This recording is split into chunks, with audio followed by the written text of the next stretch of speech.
নমস্কার বন্ধুরা, আজকে আমি তোমাদের সঙ্গে একটা নতুন রকমের রেসিপি শেয়ার করব।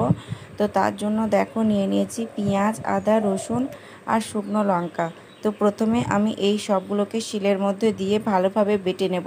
তো শিলের মধ্যে মশলাটা বাটলে একদম মিহিভাবে বাটা হয়, তার জন্য শিলের মধ্যে এখন মশলাটা দিয়ে আমি মশলাটাকে বেটে নিলাম।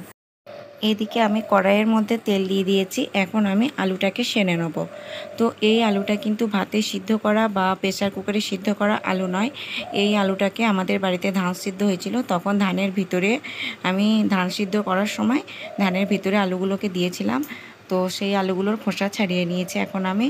তো দেখো দুটো একটা খোসা কিন্তু অল্প অল্প লেগেও রয়েছে। তো এখন আমি ওই আলুটাকে ভালোভাবে সেনে নেব। তো আলুগুলো দেখো কেমন মিহিভাবে সিদ্ধ হয়ে গেছে। তো তোমরা আমার সানা দেখেই বুঝতে পারছো, একদম হাত দেওয়া মাত্রই আর কি গলে যাচ্ছে। তো এখন আমি আলুটাকে খুব ভালোভাবে মেখে নেব। তো আলুটাকে এখন আমি ভালোভাবে মেখে নিলাম। এখন আমি কড়াইয়ে তেলের মধ্যে একটু হলুদ দিয়ে দিলাম। তো তেলটা গরম হওয়ার পর আমি ওর মধ্যে মশলাটা অ্যাড করে দিলাম। তো মশলাতে কী কী নিয়েছিলাম তোমরা তো দেখতেই পেয়েছিলে, পেঁয়াজ, আদা, রসুন আর শুকনো লঙ্কা। তো এই সবগুলো দিয়েই মশলাটাকে এখন আমি কষিয়ে নিচ্ছি। তো মশলাটা কষানোর সময় আমি মশলার মধ্যেই নুনটাকে অ্যাড করে দিলাম। আমি এখানে আর অন্য কোনো জিনিস ইউজ করব না। তো নুনটা দিয়ে মশলাটাকে এখন আমি কষিয়ে নিচ্ছি। এখন আমি একটু সামান্য জল দিয়েছিলাম মশলার মধ্যে।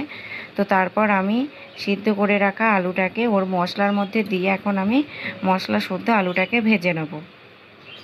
তো মশলা শুদ্ধ আলুটাকে এখন আমি ভালোভাবে কষিয়ে নিচ্ছি। তো দেখো মশলার সঙ্গে আলুটা কষানোর সময় দেখো মশলার কালারটাই একদম মনে হচ্ছে যেন আলুর মধ্যে চলে এসেছে। আলুটাকে যদি মশলার মধ্যে দিয়ে 5 মিনিটের মতো কষিয়ে নেওয়া হয় তাহলে কিন্তু আলুটার টেস্টটা খুব বেড়ে যায়। তো দেখো কড়াইয়ে মশলাটা আমার একদম ভাজা ভাজা হয়ে গেছে, নিচের দিকে একটু লাগা লাগা হয়ে যাচ্ছে। তারপর আমি কড়াই থেকে আলুটাকে তুলে নিয়ে একটা থালার মধ্যে নিয়ে নিচ্ছি। আর দেখো কেমন প্রচণ্ড গরম এখন, তার জন্য আমি ভালোভাবে সানতে পারছি না। তো এখন আমি আলুটাকে একটু ঠান্ডা করে নিই, আর এত গরম আমি সানতেই পারছি না।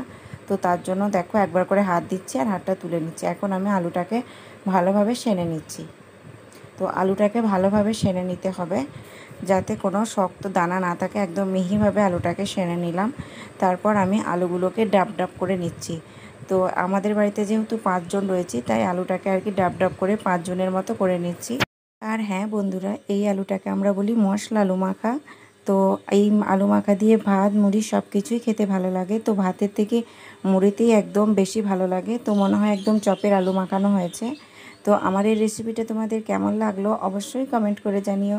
ভালো লাগলে ভিডিওটাতে একটা লাইক দিও। নতুন বন্ধু হলে চ্যানেলটিকে সাবস্ক্রাইব